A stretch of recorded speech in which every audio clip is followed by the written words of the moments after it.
আসসালামু আলাইকুম।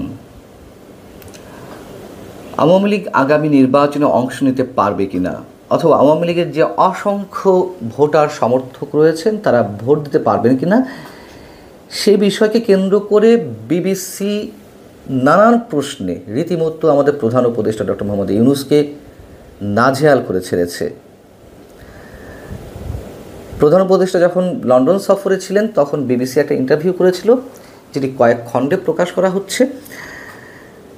এর আগে ব্রিটেনের প্রধানমন্ত্রী কিয়ার স্টারমার কেন তার সঙ্গে সাক্ষাৎ করলেন না, সময় দিলেন না, সে বিষয়ে নানান ধরনের প্রশ্ন করা হয়েছিল। রীতিমতো নাস্তানুবোধ হয়ে উঠেছিলেন প্রধান উপদেষ্টা। আওয়ামী লীগ প্রশ্নে বিবিসির সাংবাদিক রাজিনী বৈদ্যনাথন তাকে প্রশ্ন করছেন প্রধান উপদেষ্টাকে, যে আপনি বলছেন নির্বাচন যেন অন্তর্ভুক্তিমূলক বা অংশগ্রহণমূলক হয়, কিন্তু একটা সমালোচনা হচ্ছে যে আপনি আওয়ামী লীগকে, অর্থাৎ সাবেক প্রধানমন্ত্রী শেখ হাসিনার দল, সেটিকে নির্বাচনে অংশ নিতে দিতে চাচ্ছেন না কেন? প্রধান উপদেষ্টা যেটি বললেন খুব মজার বিষয়। তার এই ধরনের উত্তরে যদিও আমরা অভ্যস্ত হয়ে গেছি, তিনি সামনে নিয়ে আসলেন জাতিসংঘের আবাসিক প্রতিনিধিকে। তাকে রেফারেন্স দিয়ে বলছেন যে আওয়ামী লীগ না থাকলেও নির্বাচন অন্তর্ভুক্তিমূলক হবে কি না। সম্প্রতি ঢাকায় জাতিসংঘের আবাসিক প্রতিনিধি খুব ভালোভাবে একটা ব্যাখ্যা দিয়েছেন। তিনি বলেছেন, অন্তর্ভুক্তিমূলক মানে কোনো নির্দিষ্ট দল নয়, সব মানুষের অংশগ্রহণ। যতক্ষণ পর্যন্ত মানুষ ভোট দিতে পারছে ততক্ষণ এটা অন্তর্ভুক্তিমূলক। কি অদ্ভুত কথা! যে জাতিসংঘ এর আগে আগস্ট হত্যাকাণ্ড নিয়ে যে রিপোর্টটি দিয়েছিল, সেই রিপোর্টের কনক্লুশনে স্পষ্টভাবে বলেছে যে তারা সব কিছুর বিচার চায়, কিন্তু রাজনৈতিক দল হিসেবে বা কোনো রাজনৈতিক সংগঠনকে নিষিদ্ধ করা হোক এটি তারা কোনোভাবেই চায় না। এমনকি জাতিসংঘের মানবাধিকার বিষয়ক হাই কমিশনের চেয়ারম্যান ভলতার তুর্ক সংস্থার ৫৯তম অধিবেশনে এ মন্তব্য আবারও করলেন যে কোনো রাজনৈতিক দলকে নিষিদ্ধ করা মানে স্বাধীন মত প্রকাশকে সংকুচিত করা। বাংলাদেশের উদ্দেশ্যে স্পষ্ট করে বললেন। সেখানে তিনি জাতিসংঘের আবাসিক প্রতিনিধির এই বক্তব্যকে সামনে নিয়ে আসলেন। জাতিসংঘ ক্ষেত্র বিশেষ এখন কেন নির্বাচন চায় না, কেন অন্তর্ভুক্তিমূলক বা অংশগ্রহণমূলক নির্বাচনের ব্যাখ্যা এভাবে দিচ্ছে, সেটা আমরা বুঝি। এখন শেখ হাসিনাও তো এর আগে তিনি যখন ক্ষমতায় ছিলেন, বিএনপি নির্বাচনে আসুক বা না আসুক, বা বিএনপি নির্বাচনে না এলে নির্বাচনে অংশগ্রহণমূলক হবে কিনা, সেই প্রশ্নগুলোর উত্তরে তিনি তো এই ধরনের উত্তর দিতেন। এর আগেও বলেছি যে নির্বাচনে কোন দল এলো না এলো সেটি দেখার বিষয় নয়, জনগণ ভোট দিতে পারছে কিনা সেটি বিষয়। তাহলে তো শেখ হাসিনা ঠিক ছিলেন, তাই না? তাহলে শেখ হাসিনার বিরুদ্ধে কেন আমরা এত সমালোচনা করি? যেই ৩টি নির্বাচন বিতর্কের সঙ্গে অনুষ্ঠিত হয়েছে, সেই নির্বাচন পরিচালনার সঙ্গে যারা জড়িত ছিলেন, কেন তাদেরকে এখন বিচারের মুখোমুখি করা হচ্ছে? কেন তাদেরকে আটক করা হচ্ছে? কেন তাদের বিরুদ্ধে শাস্তিমূলক ব্যবস্থা নেওয়া হচ্ছে? এই যে পরস্পর বিরোধী বক্তব্য ডক্টর মোহাম্মদ ইউনূসের বা ডক্টর ইউনূস সরকারের, এটি এখন সারা বিশ্বে ওপেন হয়ে যাচ্ছে। সারা বিশ্বের কাছে এই বিষয়টি এখন খোলাসা হয়ে যাচ্ছে যে তিনি কতটা দ্রুত রং বদলান, কতটা দ্রুত তিনি নিজের বক্তব্যের বিপরীতে গিয়ে নতুন নতুন বক্তব্য দেন। এরপরে রাজিনী বৈদ্যনাথন প্রশ্ন করছেন, দেশে অনেক মানুষ এখনও আওয়ামী লীগকে সমর্থন করে,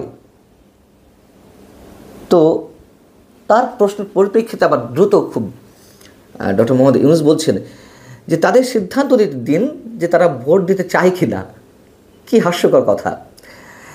বিবিসির পক্ষ থেকে বলা হচ্ছে তারা আওয়ামী লীগের প্রার্থীকে ভোট দিতে পারবে না, না পারলে তারা কাকে ভোট দেবে? প্রধান উপদেষ্টা বলছেন যতক্ষণ পর্যন্ত তাদের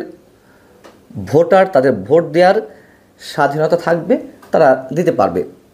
বিবিসি আবারও প্রশ্ন করছে, আওয়ামী লীগের প্রার্থীকে নয়, যদি না আওয়ামী লীগকে অংশগ্রহণ করতে দেওয়া না হয় তাহলে ভোট তারা কীভাবে দেবে, কাকে দেবে? তখন তিনি বলছেন যে আমরা তো আওয়ামী লীগকে এখনো নিষিদ্ধ করিনি।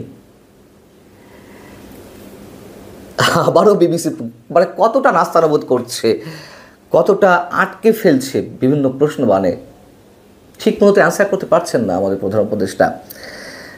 বিবিসি বলছে যে তাহলে আপনি বলছেন তারা আগামী নির্বাচনে অংশ নিতে পারবে? যদি ভোট দিতেই পারে তার মানে তো আওয়ামী লীগ নির্বাচনে অংশ নিতে পারবে। তখন আবার অধ্যাপক ইউনূস বলছেন, একটা জিনিস পরিষ্কার করি, আওয়ামী লীগকে নিষিদ্ধ করা হয়নি, তাদের কার্যক্রম সাময়িকভাবে নিষিদ্ধ করা হয়েছে, যার মধ্যে নির্বাচনও পড়ে। মানে আমরা আওয়ামী লীগকে নিষিদ্ধ করিনি, রাজনৈতিক কার্যক্রম নিষিদ্ধ করা হয়েছে, অতএব কার্যক্রম যেহেতু নিষিদ্ধ থাকবে, নির্বাচনেও তারা কন্টেস্ট করতে পারবে না।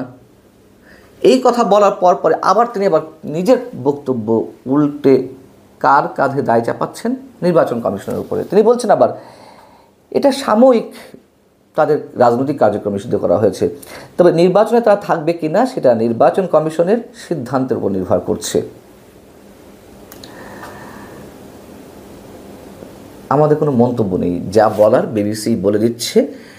মানে প্রশ্নের পর প্রশ্ন করে তারা নিজেরাও জানে যে বাংলাদেশের নির্বাহী প্রধান, সরকারি নির্বাহী প্রধান বা প্রধান উপদেষ্টা, তার নিজের কাছেও এই ধরনের কোনো সদুত্তর নেই। তিনি যে স্লিপ করে যাচ্ছিলেন, তিনি যে অ্যাভয়েড করছেন, তিনি যে কোনো রকমের শাক দিয়ে মাছ ঢাকার মতো অবস্থার সৃষ্টি করছেন, বিবিসি সেই সুযোগটি দেয়নি। এর আগে যেই অংশটুকু বেরিয়েছিল বিবিসির ইন্টারভিউয়ের, সেখানে ব্রিটেনের প্রধানমন্ত্রী কিয়ার স্টারমার কেন তার সাথে সাক্ষাৎ করলেন না, কিয়ার স্টারমারের দল, লেবার পার্টির এমপি টিউলিপ সিদ্দিকী যে তার সঙ্গে দেখা করতে চেয়েছিলেন, কেন তিনি দেখা করলেন না, অনেক বিষয়ে প্রশ্ন করা হয়েছিল। তিনি সেখানেও জুৎসই কোনো জবাব দিতে পারেনি। কিয়ার স্টারমার কেন দেখা করেননি এর উত্তরে তিনি বলেছিলেন যে তিনি সম্ভবত ব্যস্ত আছেন।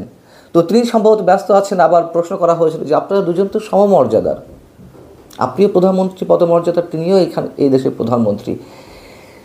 যখন একটা দেশের প্রধানমন্ত্রী দেখা করতে চাইছেন, তিনি দেখা করছেন না, এর কি কোনো সঠিক জবাব দিয়েছেন, ব্যাখ্যা দিয়েছেন? তিনি অ্যাভয়েড করে যাওয়ার চেষ্টা করছিলেন। একটু আগে বললেন ব্যস্ত, এরপরে বললেন যে মনে হয় দেয়নি। তিনি যে লন্ডন সফরে গিয়ে বিভিন্ন ক্ষেত্রে কতটা নাস্তানুবোধ হয়েছেন সে বিষয়ে আমরা সবাই জানি। আবার সেখানে অবস্থা করাকালীন সময়ে আর এক আন্তর্জাতিক গণমাধ্যম স্কাই নিউজ তার একটি ইন্টারভিউ নিয়েছিল। সেখানে তিনি মন্তব্য করেছিলেন যে I am the guy who is bringing people together. মানে তিনি পুরো জাতিকে ঐক্যবদ্ধ করছেন।